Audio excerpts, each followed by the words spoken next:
mismo ni Senate President Cheese Escudero na sa Hulyo na nila planong simulan ang impeachment trial ni Vice President Sara Duterte. Kumpiyansa naman ng prosekusyon na malakas ang mga ebidensya nila para ma-convict ang bise. Nasa frontline ng balitang yan, si Marian Enriquez.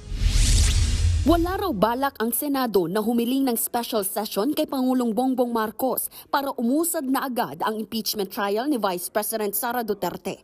Una nang sinabi ni PBBM na handa siyang magpatawag ng special session habang nakabreak ang Kongreso kung hihilingin ito sa kanya ng Senado.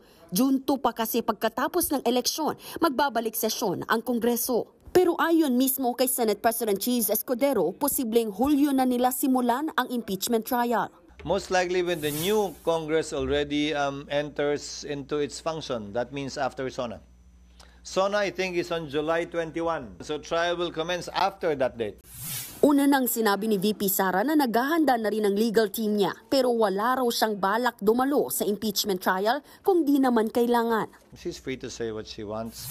But if she needs to attend, we will make her attend. If she doesn't need to attend, we won't force her because that's her right.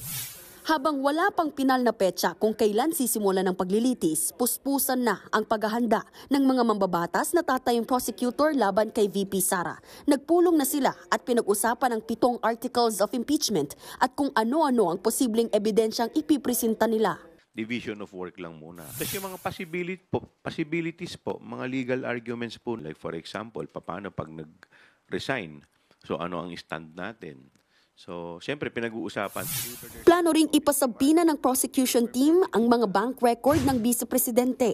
Para lamang po ito sa mas tumibay pa yung mga ebidensya po natin, ito'y dun sa SALN, sa issue po ng SALN. Bukod dyan, naniniwala rin ang prosekusyon na malakas ang ebidensya ng pagtatangka ni VP Sara sa buhay ni Pangulong Marcos, First Lady Liza at Speaker Martin Romualdez. Sapat daw ito para ma-convict siya, lalo't recorded ang video kung saan ito sinabi ng bise. Hindi po maidideny na milyon-milyong Pilipino ang narinig, hindi lang sa Pilipinas kundi sa buong mundo. Nagbabalita mula sa frontline, Marian Enriquez, News 5. Mga kapatid, Cheryl Cosim po, huwag maging huli at maging una sa lahat sa balitaan. Para sa tuloy-tuloy na talakayang sa Frontline, mag-follow at mag-subscribe sa social media pages ng News 5.